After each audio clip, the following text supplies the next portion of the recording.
So thanks for having me here. This isn't going to be a talk about what males and females are. That's what I usually talk about. I don't think I used the word gamete once in this talk. It'll probably find its way in at some point, actually, so we'll see. So what I'm going to talk about today, or right now, is basically an article I wrote a couple of years ago. It was called The Expanding Definition or Expanding Umbrella of Transgenderism, something along those lines. And it's not meant to be like an alternative explanation for this sudden spike in trans identities and the sex ratio flip, but I think it maybe adds an additional, has some additional explanatory power for this phenomenon that we're all seeing, this crazy rise in the flip. We usually see like these two different ideas about, is it social contagion, is it societal acceptance? So again, mine isn't an alternative hypothesis. I think it just adds something to it, and I think they're all part of this bigger picture here. So I'll get into it here right now. So you've probably seen, thank God, you've probably seen some graphs like this. This is from the Society for Evidence-Based Gender Medicine, or SEGM, their website. This is a graph we're all familiar with that really shows this dramatic spike in kids that are being referred to gender clinics who are experiencing gender-related distress, however you want to call it, kids who are identifying as something other than their sex and who are taken to a clinic to get referred to therapy or to get hormones and surgeries, that type of thing. So this is something we see in the UK. It's something we see in Germany, really all across the Western world. This is not working very well. I think I have to push it hard. Spain. So this is just a common trend that we're seeing. And what you're seeing here is really around 2015, we see this dramatic spike. And what this graph doesn't really show that well is the fact that early on, maybe the early 2010s before that, it used to be predominantly the case that biological males were the ones that had issues with their gender, that would identify as the opposite sex. But right now we're seeing it's really kind of a 3-to-1 ratio of females to males that are identifying as the opposite sex or some other sex. So there's two main hypotheses that are commonly forwarded for this, and again, these aren't mutually exclusive. So one of them is what we would call maybe the greater societal acceptance hypothesis.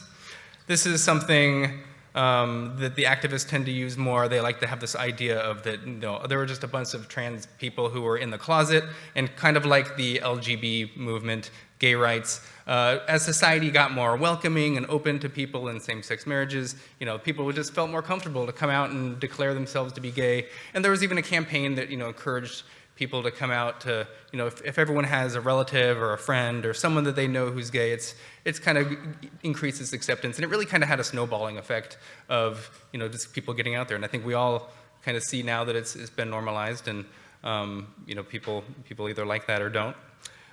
So I think this is, maybe Caitlyn Jenner kicked a lot of things off in 2015 with the cover of Vanity Fair.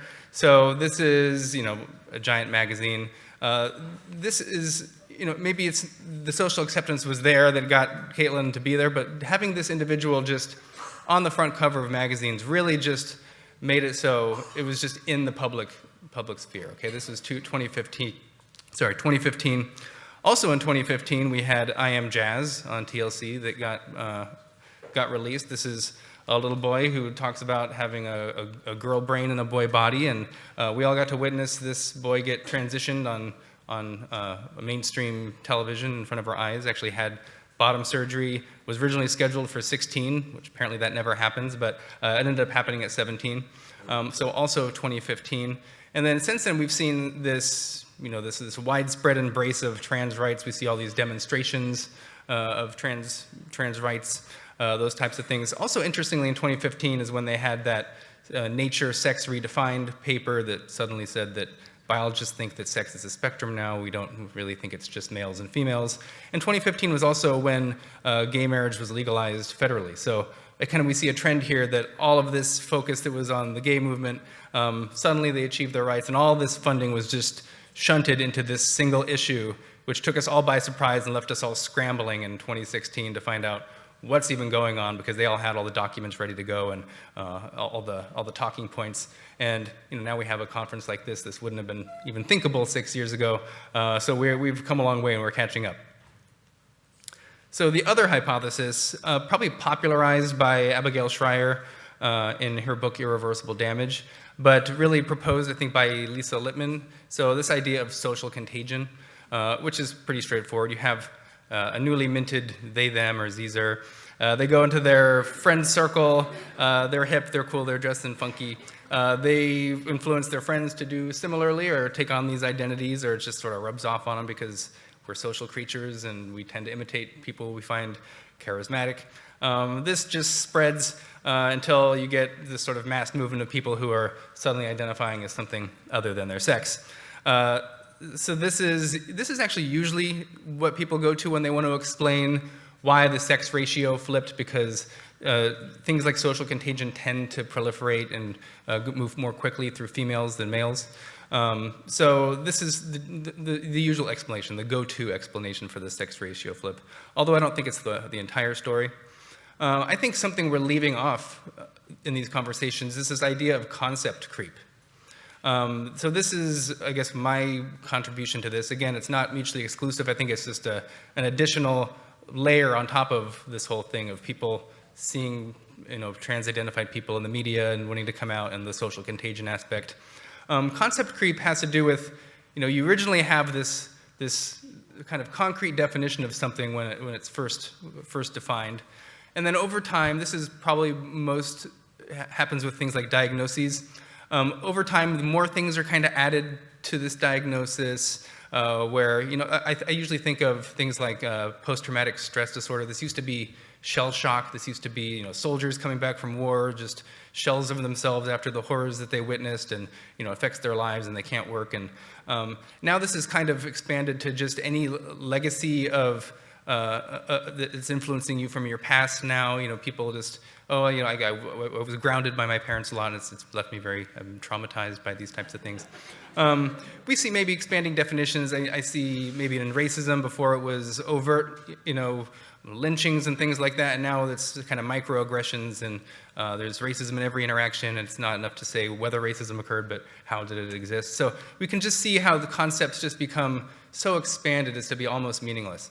And I think one thing that is expanded to become not really meaningless, but to cause a lot of harm in society right now, is that what it means to be trans has really shifted beneath our feet, and they tried to hide the ball that they actually did this little move.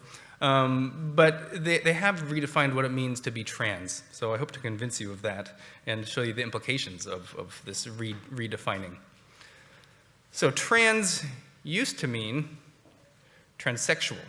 Okay, you see a lot of the older people who are trans-identified, they tend to call themselves transsexuals. Okay, these are like Buck Angels of the world. Buck Angel would say, I'm a transsexual, and doesn't like the term transgender. So if you look at what transsexual used to mean, this is a popular article that kind of went over this stuff. It says, for decades, the term transsexual was restricted for individuals who had undergone medical procedures, including genital reassignment surgeries.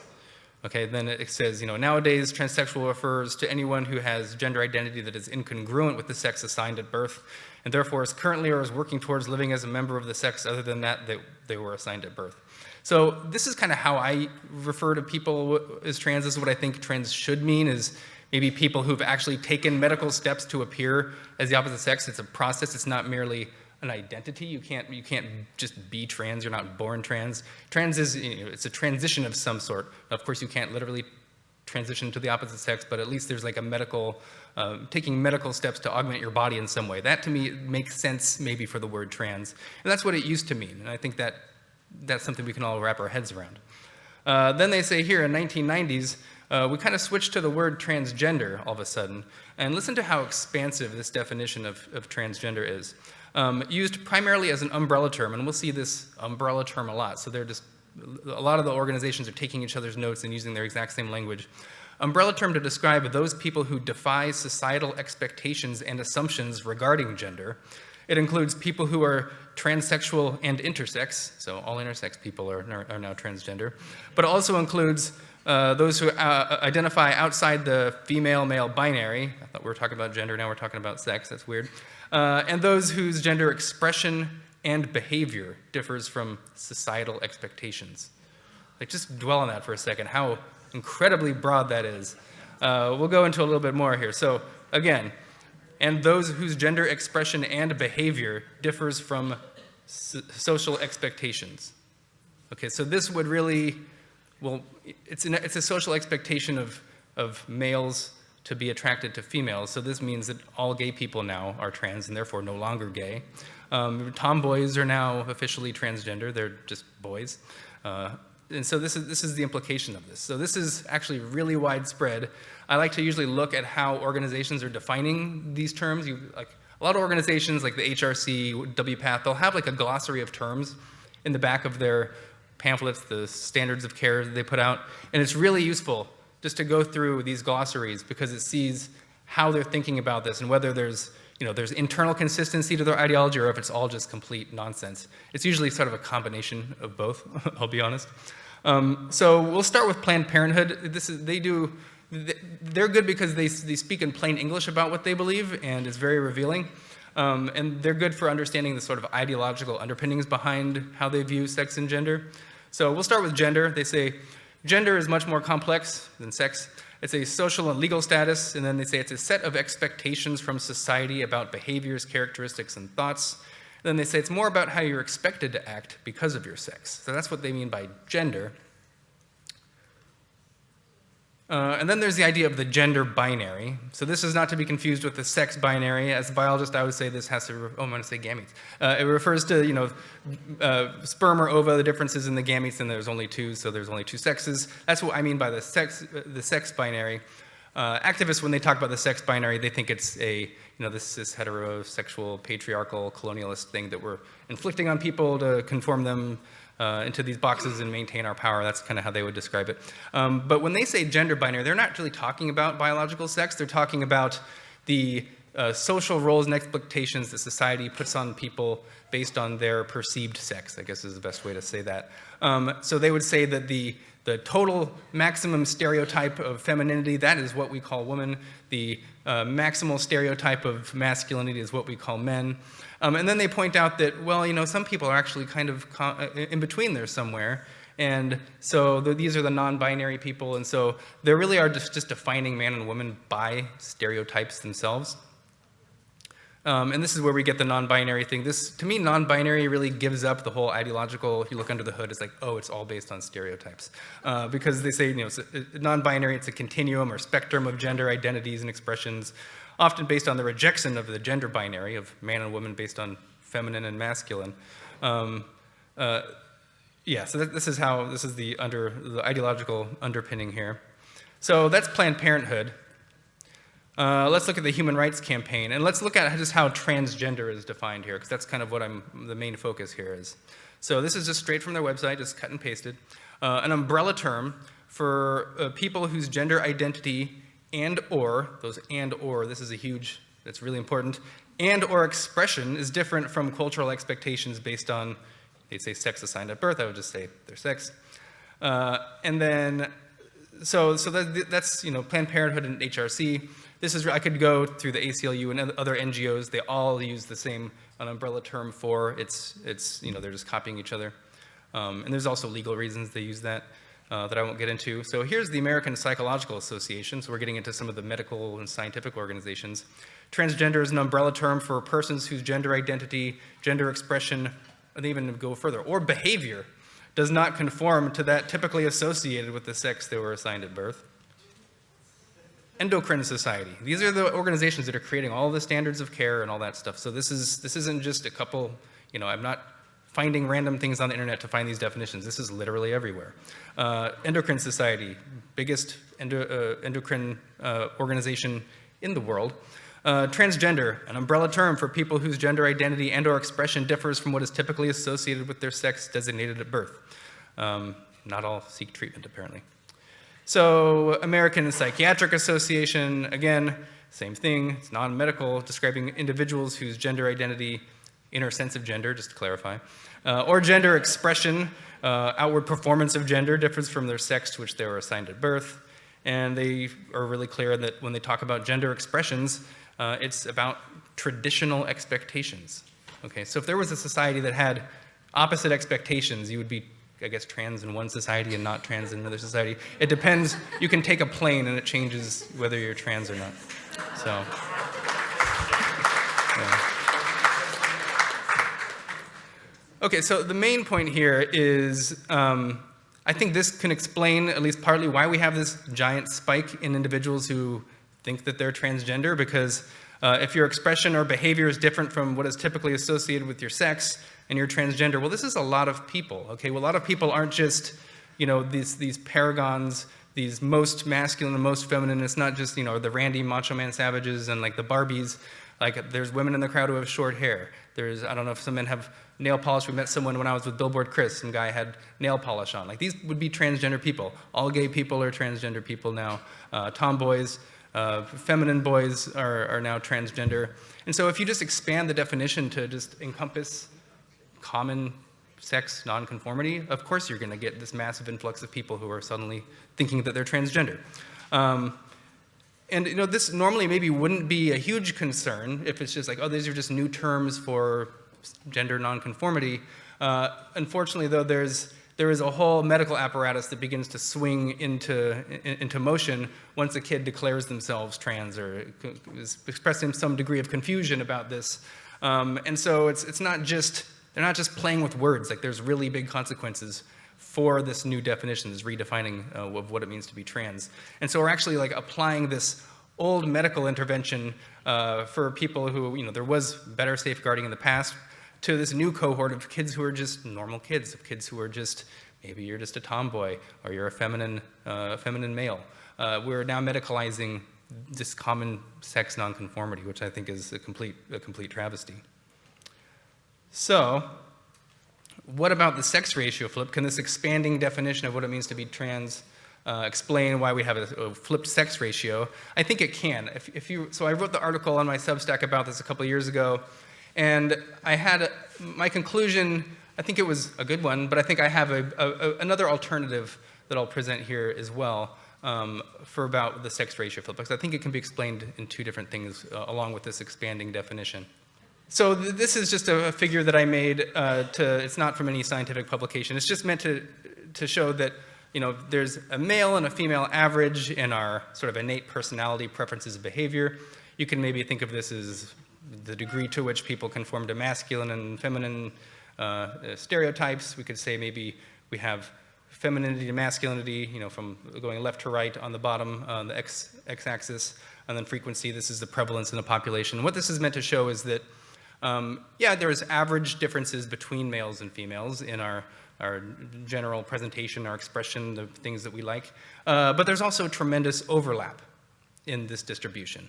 So you can have individuals, you know, some males here, you can see in to the left, that they're more feminine than the average female. And there's some females who are quite masculine, who are more masculine than the average male. You know, this is just, as an evolutionary biologist, this is variation. This is biological variation. This is the stuff natural selection works on. It's completely natural. There's nothing wrong with it. This is just the way it is. The sexes evolved for different roles, so we would expect that there would be some divergent selection that creates these two types of, you know, this bimodal distribution. But there's reason to believe, actually, based on some literature, that the distribution might not be equal. It might look something like this, with there being greater variability in females. And I'll explain later why that's actually kind of a strange thing to suppose. Because if you have greater variability in one sex, you get interesting things that can happen towards the tail ends of these distributions, which I'll explain near the end. So I'm going to argue that this is maybe what the distribution actually looks like and the implications for that, and then have a sort of another explanation at the very end. So this is a paper by Kenneth Zucker and others. This was, I think, published in 1996. This is the idea that, you know, there's a lot of literature that suggests that there's greater, the term in the literature is gender variance among girls, females, especially when they're children. And so Ken Zucker said, "It has long been observed that the sexes differed in the extent to which they display sex-typical behaviors.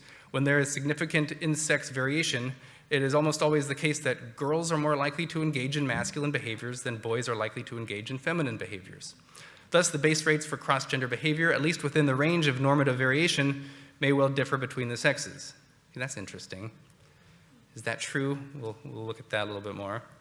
Here's another paper in 2008 by Richard Lippa. This shows childhood gender nonconformity by sex and their sexual orientation. So both, so girls, females, who both grow up to be straight or gay display, I think this is based on parent reports, greater variability or greater childhood gender nonconformity, okay? So that's interesting. So there's other studies too, 2012 study by Steensma.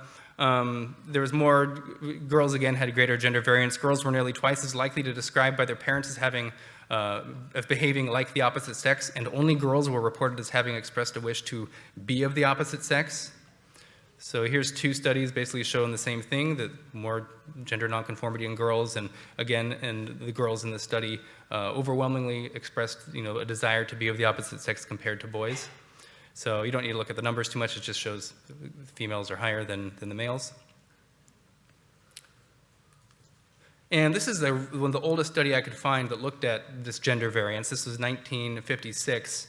And it said, one of the most striking findings in the present study is the comparatively greater preference that boys show for the masculine role than girls show for the feminine role, a difference that is large and significant. Okay, and I think actually contained within this statement is an alternate hypothesis for whether or not females are actually innately more variant in their preferences, behaviors, that type of thing, the roles that they perform, or the ones that they feel comfortable with. So let me bring you back to this. So this is what those papers are basically arguing. There's greater gender variance among females. And because of this variance, we see something like this. We see there's more females under the curve here that are going to be more masculine, okay? So this is a greater area than the area of boys that are exhibiting more femininity, okay? So if there's greater variance among females, among girls, and we have this definition of transgenderism that has risen to encompass just gender nonconformity, then of course we'd have a sex ratio flip if we're just redefining what it means to be trans based on your conformity to gender norms. Okay, that's a pretty decent explanation. But I think it could be actually something else. And I'm actually favor this next idea because there's actually another way to look at it that is completely consonant with the data that we have. So instead of it being an innate difference, let's just suppose males and females actually have the same gender variance. Actually, it's usually the assumption that there's greater male variance in behaviors. It's called the greater male variation hypothesis.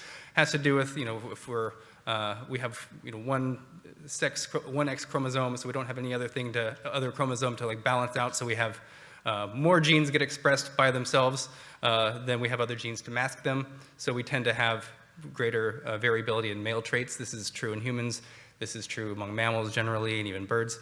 But so it would be weird if it were the case that females sort of bucked this trend in just this one specific way. So maybe they don't buck this trend. Maybe they're the same. Let's just assume that the variance is the same. But what if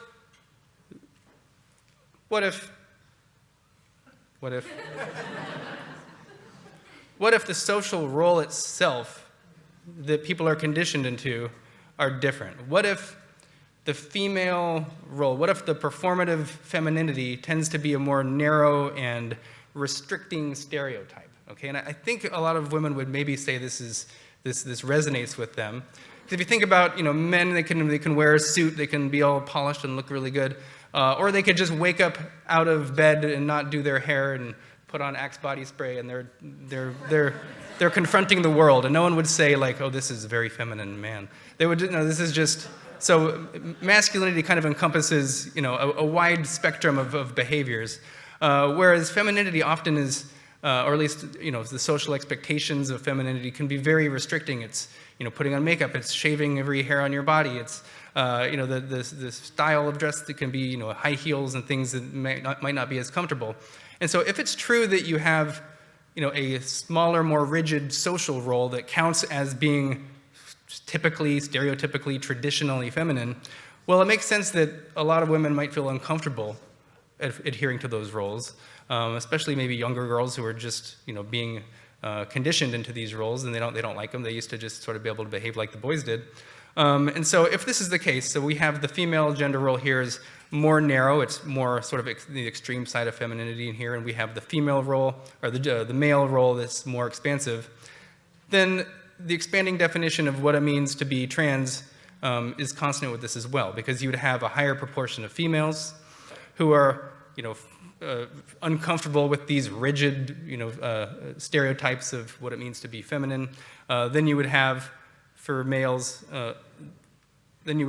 falling outside this much more broad role of what it means to be typically masculine. So I think this is a plausible explanation as well. So I think both can be true, and I think this maybe adds a little bit of nuance to the whole debate. So I hope you think that adds some to the debate too. So what are we to do? So I'm not sure exactly how to combat this. I usually just tend to go the liberal route and say we just need to go back to what we were doing before. In the 90s and the early 2000s, I thought we were all on a really good trajectory. We were saying there's variation between males and females. There's some tomboys. There's some males who are feminine. That's okay. That's natural. Let's not bully them and harass them into maybe wanting to commit suicide or something. Let's just accept them as individuals. Let them do what they want to do, not sort of put stereotypes on other people. But a lot of people would say that, well, I guess a lot of maybe gender activists would say that they don't want to go back. This is sort of an antiquated, going back to the status quo of how things used to be. I think we just need to do more of what we were doing, because I think we were actually on the right path, and things were getting way better, and I think the relations, at least the acceptance of gender nonconformity, sex nonconformity was really starting to improve, and people were treating people as individuals. It's never going to be perfect, but we were, at least that was the goal. And now it's been completely derailed by the gender activists who are just re-solidifying these roles and saying that, yeah, the roles exist, but it now depends, if you're, it's not linked to sex anymore, it's just if you're performing those roles. I think there was this one really good tweet that I saw that explains gender ideology and how it's really co-opted the movement. I think the first one was sexism, and it said in the meme, women should do the dishes. And then the second one, it said equality, and it said men and women should both do the dishes. And then the last one, it said gender ideology, and it said, whoever's doing the dishes is the woman. And I think that's just like a perfect encapsulation of where gender ideology went wrong. And if we could maybe just go back to the middle one, I think that would be a really good step in the right direction. So that's my talk. Thank you.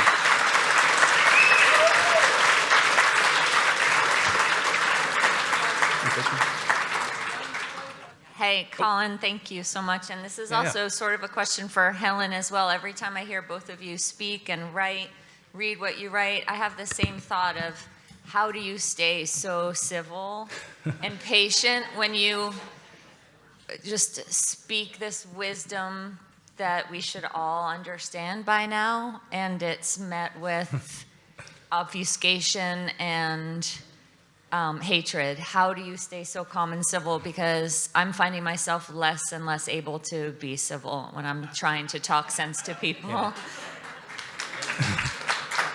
Well, I think part of that is when Jennifer Lawle introduced me, she mentioned on my Twitter handle, it says I'm into whiskey and cats, and those play a role into that a little bit. No, but I mean, I just think it's part of my personality. I don't get flustered by things. I spend a lot of my time in just constant, perpetual eye roll.